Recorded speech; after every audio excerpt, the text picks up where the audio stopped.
लिखा है मौलिक अधिकार। क्या मौलिक कर्तव्य मूल संविधान में था? बाद में जोड़ा गया, रसिया से लिया गया। और बेटा जो हमारे पास मौलिक जो अधिकार है कब से है? शुरू से, मूल संविधान। क्लियर है ये? तो ये क्या था, उसका ओवरऑल स्ट्रक्चर था। अब इसके बाद क्या करेंगे हम लोग कि इसमें धाराएं पढ़ेंगे, कौन कौन सी धारा क्या क्या बोलता है, धाराओं का डिस्क्रिप्शन कैसे कैसे किया गया है, क्लियर है ये?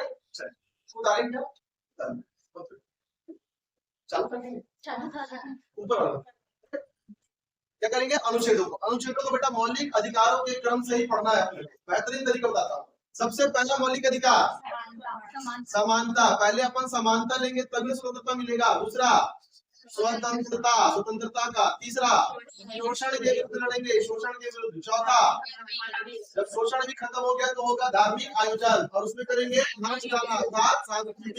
सांस्कृतिक आयोजन। उसके बाद पुलिस को डीजे बजाओगे तो संवैधानिक उपचारों का अधिकार, संवैधानिक दैनिक उपचारों का अधिकार। क्लियर बेटा?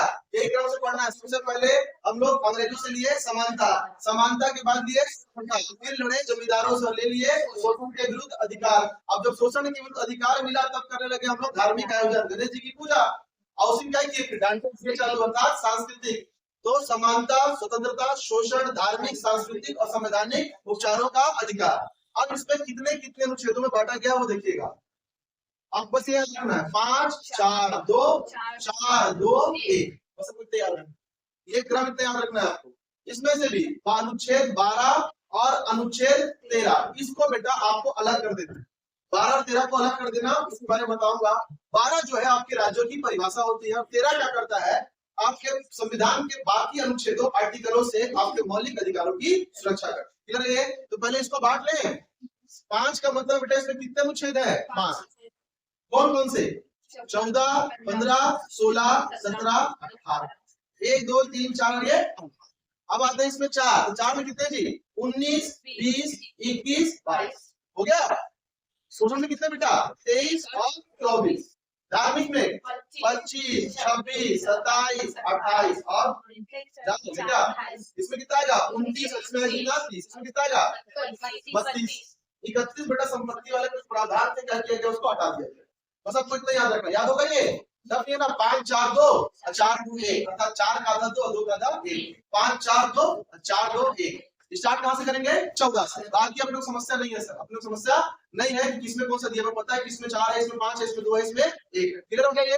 किसको छोड़कर स्टार्ट करोगे बेटा? 12 13 को छोड़कर। अब थोड़ा अनुच्छेदों के बारे में देखिए। जो अनुच्छेद 12 दिया हुआ है, अनुच्छेद 12 के अंदर बेटा आपके क्या किया गया? राज्य का वर्णन किया गया। किसका वर्णन किया गया है? राज्य का वर्णन, अर्थात राज्यों का जो क्षेत्र होता है कितना होता है, राज्य की न्यायपालिका, राज्य की कार्यपालिका, ठीक, राज्यों के पूरे क्षेत्रों का विस्तृत वर्णन किया गया अनुच्छेद 12 के। कि कोई भी राज्य क्या नहीं कर सकता, तो किसी के मौलिक अधिकार का हनन नहीं कर सकता। ये सारे प्रावधान किए गए हैं राज्य। उतना डीप में जाने की आवश्यकता नहीं है, बस इतना जानना कि राज्यों के मौलिक अधिकारों का वर्णन किसमें किया गया? अनुच्छेद 12। 13 क्या करता है? तो 13 हमारे संविधान के 395 अनुच्छेद 11 अनुसूचियां 22 भाग जो है, उन सभी अनुच्छेदों के प्रावधानों से हमारे मौलिक अधिकारों क्या करता है बेटा? रक्षा करता है। किसी और अधिकार के कारण हमारे अधिकार, मौलिक अधिकारों का हनन ना हो, वो रोकता है, प्रतिबंधित करता है। अब जो मूल अधिकारों के जो मेन प्रावधान है, जहां से क्वेश्चन 12 पूछे जाते हैं, वहां से हम स्टार्ट करेंगे। तो सबसे पहला कौन सा बेटा हमारे पास? समानता का अधिकार। उसमें कितने अनुच्छेद? 5। तो सबसे पहले लिखोगे 14। तो 14 कौन सा है?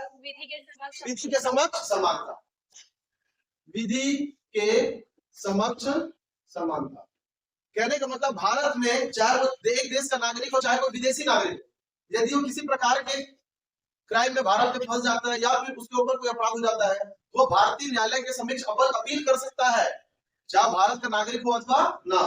कानून का दोनों को समान संरक्षण मिलेगा। ठीक है? स्वतंत्रता का अधिकार जो है, ये भारत जो आर्टिकल नंबर 14 है, ये भारतीय नागरिकों के लिए भी होता है और विदेशी नागरिकों के लिए भी होता है। ऐसा बिल्कुल नहीं है कि भारत का नागरिक चोरी किया तो 5 साल, विदेशी आज 10 साल डाल दे, नहीं, उसको भी समान संरक्षण। और ऐसा बिल्कुल नहीं होगा कि बेटा किसी विदेशी का सामान चोरी हो गया, चलो निकल भाग यहाँ से, बिल्कुल ऐसा नहीं होगा। उसको भी क्या होगा? विधि का समान उसको लाभ मिलने वाला है। ये कानून के समान संरक्षण। 15 17 बेटा 15 जाति धर्म नस्ल के आधार पर भेदभाव क्या किया गया? प्रतिबंधित कर दिया। भारत में आप जाति धर्म नस्ल के आधार पर क्या नहीं कर सकते बेटा, किसी भेदभाव नहीं कर सकते। एक मूवी बनी आर्टिकल 50, देखिए आयुष्मान खुराना की, इसी आर्टिकल पर क्या बनी हुई है, पूरी मूवी बनी, क्योंकि भारत में पूछेगा कि जाति धर्म नस्ल भेदभाव किस आर्टिकल के तहत खत्म किया गया, तो आर्टिकल 15 के तहत खत्म किया गया। इसी में लिखा गया है कि भारत में जाति धर्म नस्ल भेद और गरीबी अमीरी के हिसाब से किसी से कोई भेदभाव नहीं कर सकता। क्लियर है ये? आर्टिकल 16, लोक अभियोजन में समान, लोक अभियोजन में समानता से आप क्या समझते? भारत सरकार अगर किसी प्रकार का कोई पोस्ट निकालती है, कोई वैकेंसी निकालती है, कोई हमारे पास अपॉर्चुनिटी देती है, तो उसमें जाति धर्म नस्ल ठीक या फिर आय वर्ग के हिसाब से कोई भेदभाव नहीं किया जा सकता है, सभी क्या होंगे, एक बराबर होंगे। लोक अभियोजन में अर्थात सरकार द्वारा निकाले गए किसी प्रकार के लाभ या किसी प्रकार की वैकेंसीज में सभी का क्या होगा, समान अधिकार होगा। इसे बोला जाता है बेटा लोक अभियोजन में समानता, इसे बोलते हैं लोक अभियोजन में समानता। अभी रुकिएगा, 17 तक वेट करा ला, याद रहे, ला तो दिया इसको। अब यहाँ पे करते हैं भीमराव अम्बेडकर जी एंट्री, और वो बोलते हैं कि भाई काहे की समानता, समानता उस दिन लागू होगी जिस दिन हम लोग क्या हो जाएंगे, बराबर। इसीलिए 10-10 साल के स्लैब में क्या किया गया बेटा, रिजर्वेशन को लागू किया गया, और उसका प्रावधान किया गया है आर्टिकल 16(4) में, अनुच्छेद 16(4) है। इसके अंदर किसको किसको, एसटी एससी ओबीसी, इसको क्या किया गया, संरक्षण आरक्षण दिया गया।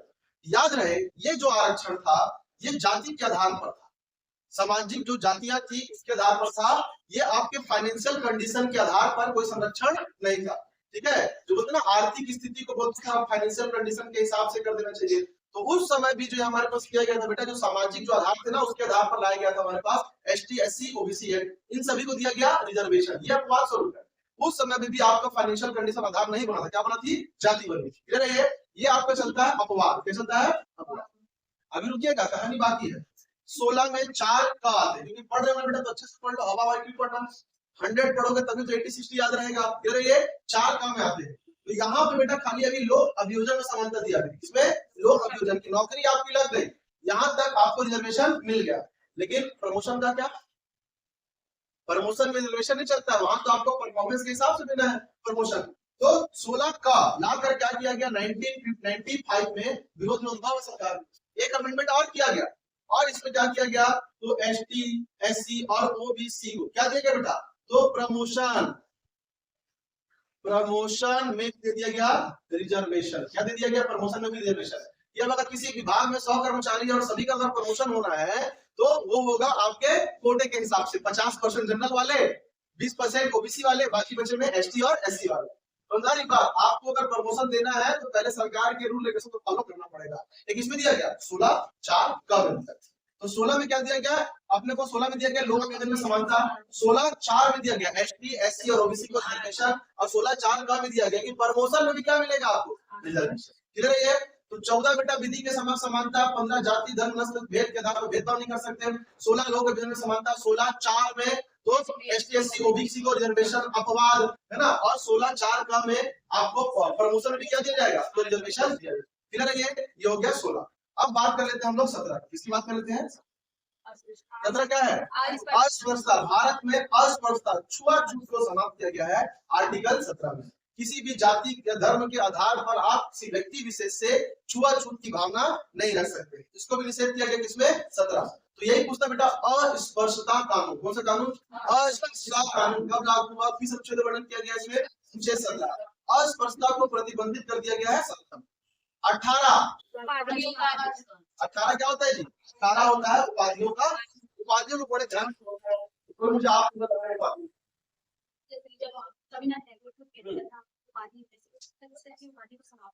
और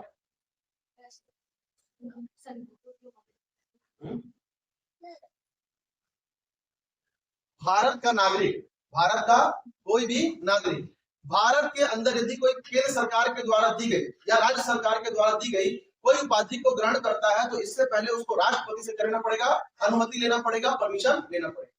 भारत के बाहर यदि कोई भारत का आदमी है, भारत की जाकर दूसरे देश की यदि वो उपाधि ग्रहण कर रहा है तो पहले उसको भारत के राष्ट्रपति का परमिशन लेना पड़ेगा। अगर प्रधानमंत्री का किसके, राष्ट्रपति उपाधि नहीं रहा है, हाँ नहीं है, चलिए है ना बेटा, भारत का राष्ट्रपति का परमिशन लेना पड़ेगा। जैसे अभी भारत के प्रधानमंत्री थे कौन, मोदी जी। अब मोदी जी को जापान का पुरस्कार मिला द राइजिंग सन, जो कि जापान का सबसे सबसे बड़ा पुरस्कार है, क्योंकि उत्तर सूरज प्रदेश किसको बोलते हैं? जापान में। तो किसका परमिशन नहीं है? राष्ट्रपति का। राष्ट्रपति के परमिशन के बिना उपाधि ग्रहण नहीं कर सकते कि भाई हमको देखना भी तो है कि हमारे किस देश के साथ संबंध अच्छे, किस देश का संबंध अच्छे नहीं है। अब निशाने पाकिस्तान, पाकिस्तान का सर्वोच्च सम्मान है निशाने पाकिस्तान, पता नहीं कहां निशान लगाते हैं हम लोग, ठीक है। तो उसको अगर जाके हम लोग ग्रहण करेंगे तो पहले भारत के राष्ट्रपति परमिशन देंगे, भाई ग्रहण करना है कि अदरवाइज नहीं कर सकते। एक चीज क्लियर हुआ। दूसरी बात, जितने भी हमारे नागरिक सम्मान है, जैसे सर्वोच्च सम्मान है भारत रत्न, फिर पद्म भूषण, पद्म विभूषण और पद्म श्री, ये जितने भी हमारे राष्ट्रीय सम्मान है इसको प्राप्त कर दिया। राजकीय सम्मान जैसे गुंडा दूर सम्मान है ना, फिर आप क्या बोलते हैं, ठाकुर दयालाल सिंह सम्मान हो गया, यदि अदल्ला सम्मान हो गया। इन सभी सम्मानों को, उपाधियों को प्राप्त करने वाला आदमी अपने नाम के आगे उपसर्ग के तौर पर या फिर पीछे प्रत्यय के तौर पर इन सभी उपाधियों के नाम का यूज नहीं कर सकते। जैसे सचिन तेंदुलकर को मिला भारत रत्न, वो कभी नहीं बोल सकते भारत रत्न सचिन तेंदुलकर, कभी नहीं बोल सकते। या सचिन तेंदुलकर भारत रत्न कभी नहीं बोल सकते। जैसे लालू यादव, उनको पद्मश्री मिला है, पद्मश्री लालू प्रसाद यादव नहीं बोल सकते। कर्पूरी ठाकुर, भारत रत्न कर्पूरी ठाकुर नहीं बोल सकते, ठीक है। निधन हो गया, ठीक है, पढ़ने की बात सुन मरणोपरांत। तो उपसर्ग और प्रत्यय के रूप में कभी भी हम लोग यूज नहीं कर सकते। किसका? तो भारत सरकार या फिर राज्य सरकार के द्वारा दी गई किसी प्रकार के उपाधियों का, पुरस्कारों का आप नाम के सामने यूज नहीं कर सकते। ये काम दिया गया है तो आर्टिकल नंबर 18 उपाधियों कर दिया, आपको मिल गया, अच्छी बात है, लेकिन आप नाम का यूज नहीं कर सकते। दूसरी बात, शैक्षणिक उपाधियों को यूज करने का अधिकार गवर्नमेंट देती है। जैसे कि पीएचडी कर लिया, डॉक्टर बन गया, तो डॉक्टर सरोज पांडे बोल सकते हैं कि ना उन्होंने पीएचडी डॉक्टर बन गए, तो डॉक्टर सरोज पांडे बोल सकते हैं क्योंकि ये उनकी कोई ना तो राज्य की उपाधि है ना तो केंद्र की। कैसी उपाधि है? शैक्षणिक उपाधि। कैसी उपाधि बेटा? शैक्षणिक। अरे तो उपाधियों में आपको राज्य के, अगर बाहर देश के बाहर जाते हो तो राष्ट्रपति की परमिशन लेना पड़ेगा। भारत में अगर आपको उपाधियां दी गई है तो उसको उपसर्ग और प्रत्यय के रूप में आप धारण नहीं कर सकते नाम से। हाँ, शैक्षणिक उपाधियों को अपने नाम के साथ यूज कर सकते हैं, जैसे डॉक्टर की उपाधि हो गई, समझा रही बात। ये सारी उपाधियां आप लोग यूज कर सकते हो, शैक्षणिक उपाधियों पर प्रतिबंध नहीं लगा। लेकिन से बताया गया आर्टिकल नंबर 18। क्लियर है? ये हमारे समानता का अधिकार होता है। क्लियर है? तो 14 क्या बताता है बेटा? ठीक है, समाज समानता। 15 जाति धर्म नस्ल, इतना ही पूछेगा, जाति धर्म नस्ल। 16 लोक अभियोजन में समानता, रिजर्वेशन देने के लिए एसटी एससी ओबीसी को 16/4 और प्रमोशन के लिए एसटी एससी 16/4 का, 17 अस्पृश्यता और 18 उपाधियों का। ये जो अंदर की बातें बताता हूँ, कभी ऐसा होगा कि रिटर्न के एग्जाम में आप फंसे तो आपको आर्टिकल नंबर 18 बोलेगा कि 40 शब्दों में लिखे, तो क्या इतने कंटेंट में आप 40 शब्द लिख पाएंगे? जी आराम से लिख पाएंगे, कोई समस्या नहीं होगा लिखने के लिए। क्लियर है? तो रिटर्न की तैयारी भी इसलिए थोड़ी सा हो जाती है, अदरवाइज पूरा ने पढ़ा के निकलना होगा। अब किस पाएंगे बेटा हम लोग? स्वतंत्रता का अधिकार। तो स्वतंत्रता का अधिकार कहां से कहां तक? 19, 20, 21 और 19 में क्या बोलता है बेटा? 19 बोलता है वाक एवं अभिव्यक्ति की स्वतंत्रता। अभिव्यक्ति की स्वतंत्रता, इसमें बेटा क्या लिखेंगे?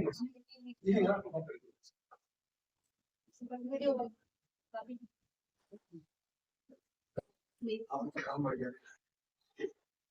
19, 20, 21 और 22। 19 क्या बताता है बेटा? वाक एवं अभिव्यक्ति की स्वतंत्रता, अर्थात फ्रीडम ऑफ स्पीच, बोलने की स्वतंत्रता देता है हमको। कुल मिलाकर इसमें बेटा हमारे पास 7 अधिकार दिए गए। कितने दिए गए थे? 7। ठीक, सबसे पहली बात बताता हूँ, जैसे स्टार्ट कहां से करोगे तो 19 का, 19 खा, 19 ग, इस प्रकार से आपको स्टार्ट करना है। अब आपको याद रखना होता है सर 19 क में कौन सा होता है, 19 ख में कौन सा होता है, पेपर में बोलते तो बोलना नहीं है आपसे। सबसे पहले क्या लिखोगे बेटा? 19 का, 19 ख, 19 ग, 19 घ और 19 ग ख ग को क्या कहते हैं? अंगा। अंगा कैसे लिखते हैं? अच्छा, अंगा जो है ना, ठीक है, ये 19 और क्या था जी? 19 कितना बेटा? 1 2 3 4 5 6 और ये मतलब बीट करना पड़ेगा, समस्या बढ़ेगा। चलिए बेटा, क ख ग घ और अंगा 4 6। ठीक, ये 7 प्रकार के बेटा अपने को अधिकार दिए गए, किसमें? Article number 19। ध्यान सुनना, एक बार में आपको याद करा दूं। सबसे पहले क्या किए?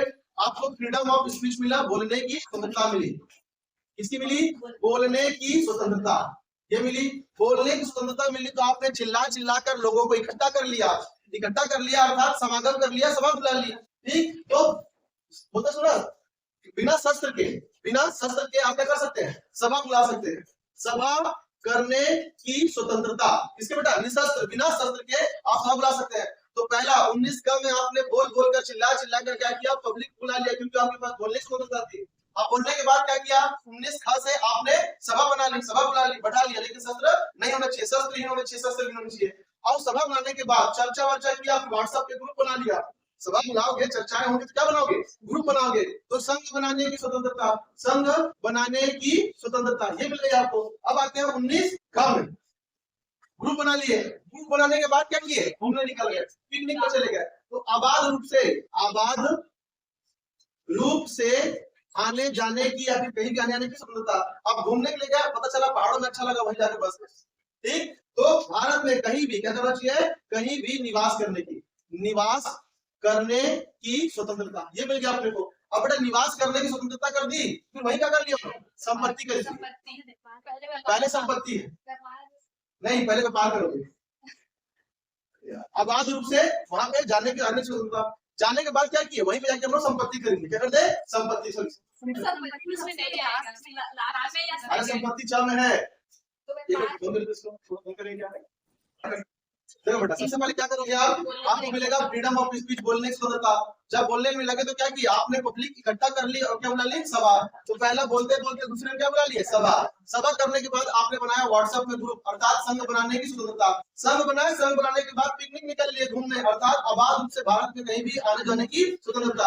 अब स्वतंत्रता मिली तो क्या किए, वहीं जाकर बस गए, कहीं पे भी बसने की स्वतंत्रता। तो वहां पे बसे तो वहां क्या किया बेटा, संपत्ति खरीद लिया। तो संपत्ति का जो अधिकार है दिया गया 19 में, लेकिन संपत्ति के अधिकार को 44वां संविधान संशोधन 1978 में हटा दिया गया, इसलिए अब ये एग्जिस्ट नहीं करता है। अब संपत्ति खरीद ली, अब वहां रहोगे, काम भी करना पड़ेगा, काम करना पड़ेगा ना भाई। तो क्या करने का, तो व्यापार करने का अधिकार अपने को दे दिया गया है, किसमें, तो आर्टिकल नंबर 19 में। इन सातों क्या किया गया बेटा, प्रावधान किया गया, किसमें, आर्टिकल नंबर 19। क्लियर है ये, तो याद कैसे करना है, अपने को बिल्कुल याद ही नहीं करना है कि 19 क में क्या है, 19 ख में क्या है, क्योंकि मेरे को ओरली किसी को सुनाना है क्या, नहीं, मुझे एग्जाम में टिक करना है। तो क्या करूंगा, लिखूंगा 19 क ख ग घ अंग च छ, बाकी अपनी कहानी दोहराऊंगा। पहला सर बोलने की स्वतंत्रता, बोल बोलकर क्या किया, सभा बना लिया, सभा करने की स्वतंत्रता 19 ख। सभा बनाने के बाद क्या किया, सब निर्माण कर लिया, है ना, क्या हो बेटा 19 क ख और ग।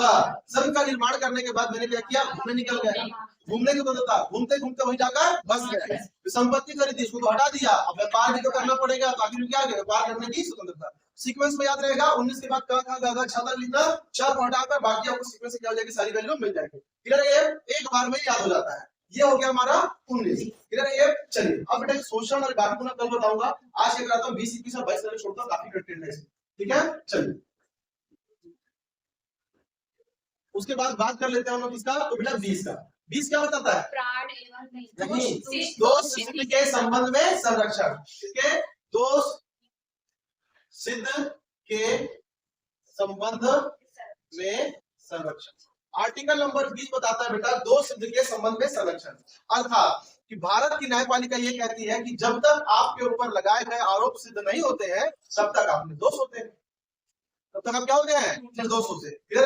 जब तक आपके ऊपर दोष सिद्ध नहीं हो सकता उस समय आपको अपनी प्रतिरक्षा करने के लिए बहुत सारे क्या दिए गए होते हैं, अधिकार दिए गए होते हैं। जैसे कि पुलिस आपको पकड़ कर लेगी, तो पुलिस आपको पकड़ कर ले गई है, तो आपको मजबूर नहीं किया जा सकता है कि आप स्वयं के खिलाफ क्या दे दे, गवाही दे। होता है ना, पकड़ के उसको पीटे जा रहे कबूल करके खून तूने किया, पुलिस की मार से क्या कर लेगा, वो थाने में कबूल कर लेगा कि हाँ साहब खून मैं नहीं किया। तो ये जो बेटा गवाही होती है कोर्ट में एडमिसिबल नहीं होती है, अर्थात मान्य नहीं होती है, कि पुलिस मार पीट के भी तो गवाही दी जा सकती है। तो पुलिस आपको मजबूर नहीं कर सकती है, किस लिए कि आप अपने खिलाफ क्या करें, स्वयं गवाही दें। ये भी किसको दिया गया है, दोष सिद्ध के संबंध में संरक्षण। जब तक आप पर दोष सिद्ध नहीं होता तब तक आप बेगुनाह रहते। क्लियर है, लेकिन एक बात याद रखना, ये सब केवल अगर आपको रियलिटी की बात बताता हूँ तो संविधान में सिर्फ ऐसा लिखा हुआ है कि पुलिस आपको प्रेशर देती है तो कबूल कर लो कि हाँ भाई फोन नहीं किया करके, आप कोर्ट में क्या करना, कर जाना कि पुलिस को जानबूझ के मारी है, कभी नहीं करना। ठीक, लड़के तो आए नहीं है, लड़कियां ऊपर क्लास में बता रहा हूँ, कभी भी कबूल नहीं करना कि बेटा कोर्ट में जाकर केस चलेगा, और केस जो चलते हैं भारत में चलते हैं 20-20 साल।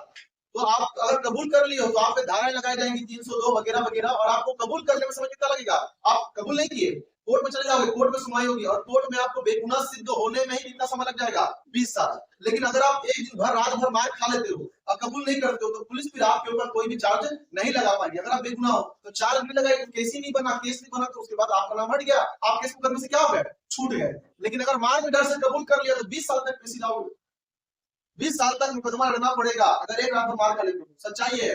हाँ, अगर पहले ही पेशी में बोल दिया सर जबरदस्ती मार पीटे कबूल कराए मामला खारिज कर दो तो ठीक है सर कबूल कर लेंगे, लेकिन दिक्कत ये है कि रियलिटी है कि भारत में एक केस चलता है 20-20 साल। 20 एक मार के 20 साल झेलोगे नहीं झेलोगे? तो अच्छी बात कही है प्रैक्टिकली कि सर कबूल नहीं करना है, मार खा लेना है, क्योंकि अगर आप सही हो तो आप गलत कबूल लोगे बेटा, क्योंकि पुलिस और भी तो आपके खिलाफ सबूत दे देगी, लेकिन आप सही हो तो मत कबूलना, पुलिस सबूत नहीं पाएगी, आप छूट जाओगे। कबूल कर लिए तो कबूला है, आपका पक्ष बोलेगा कि भाई जबरदस्ती कबूला है, उसका पक्ष बोलेगा नहीं कबूला, पुलिस मारेगी, कबूला है नहीं कबूला है, इसी की कब उधर जाएगा आपके 20 साल। तो समझना है आप, संविधान में एकदम बड़े कुछ मत जाना, दोनों अलग चीज है, प्रैक्टिकली अलग होता है, अलग होता है।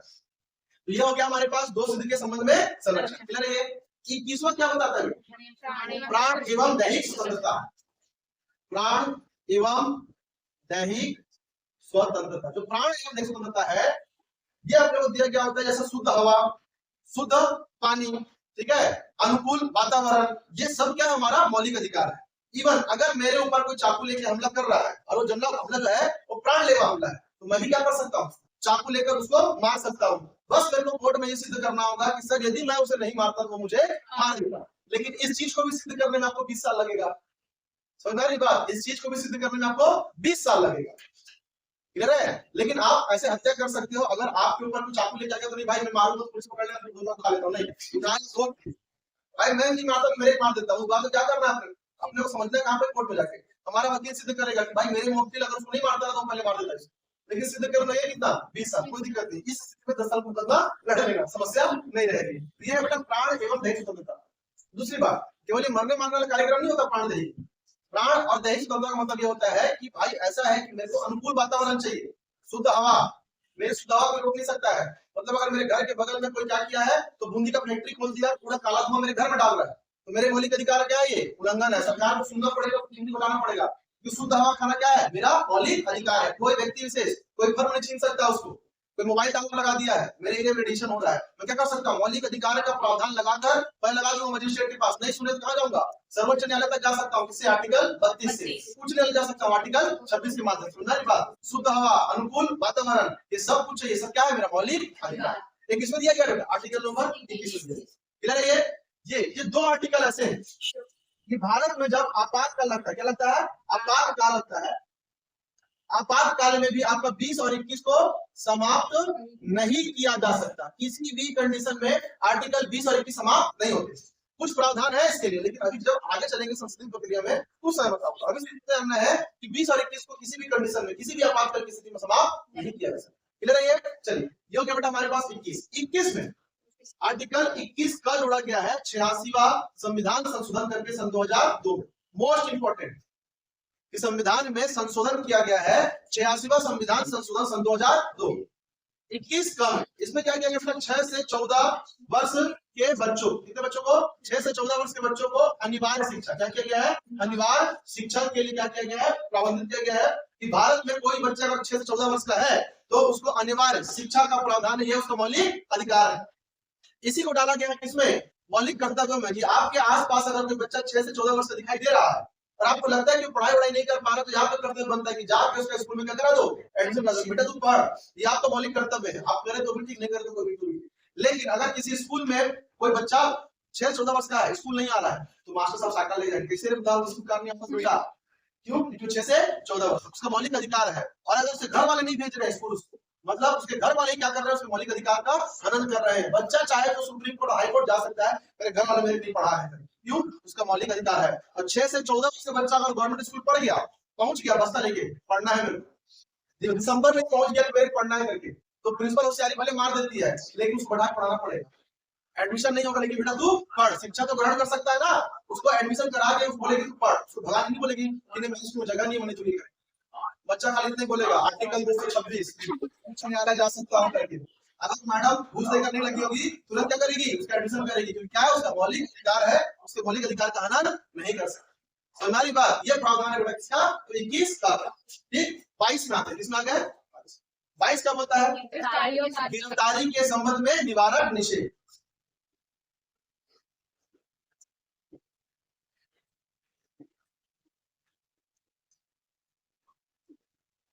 अगर मान लीजिए आपको पुलिस गिरफ्तार कर लेती है, तो भाई आपके पास उसके बाद भी क्या होते हैं? बहुत सारे अधिकार बचे हुए होते हैं।